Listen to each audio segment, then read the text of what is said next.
Hello నమస్తే, welcome to Yadav vision. నేను మీ నక్క మహేష్ యాదవ్.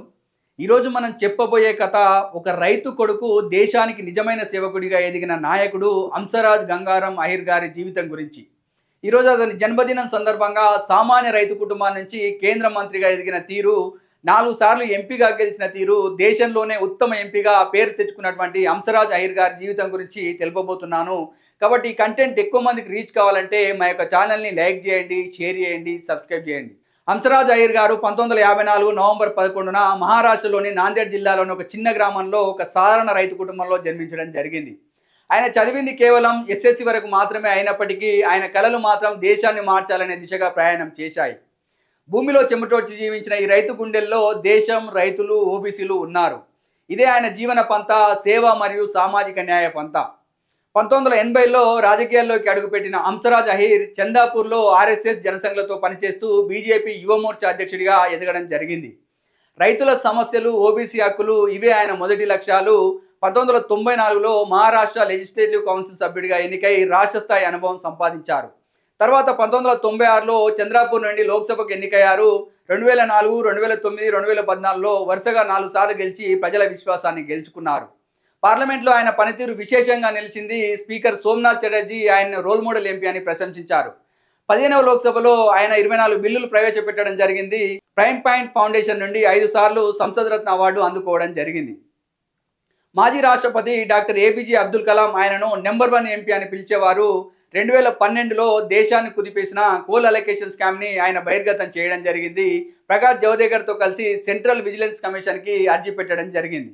ఫలితంగా సిబిఐ దర్యాప్తు ప్రారంభమై 1,86,000 కోట్ల అవినీతి బహిర్గతమైంది.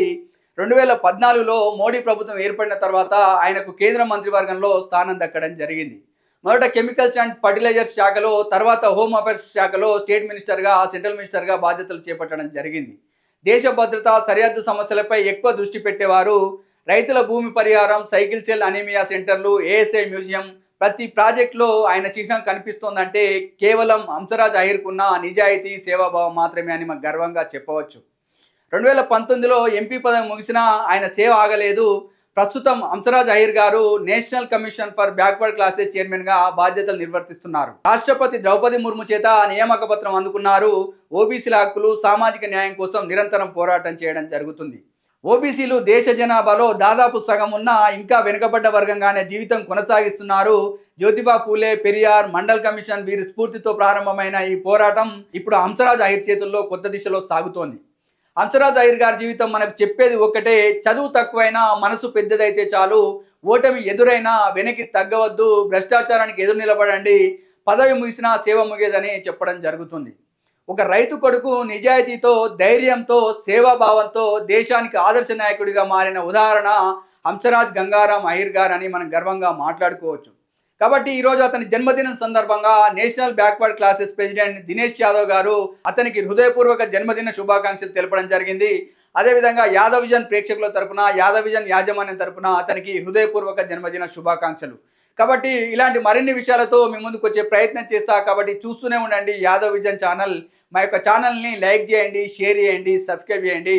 Thank you.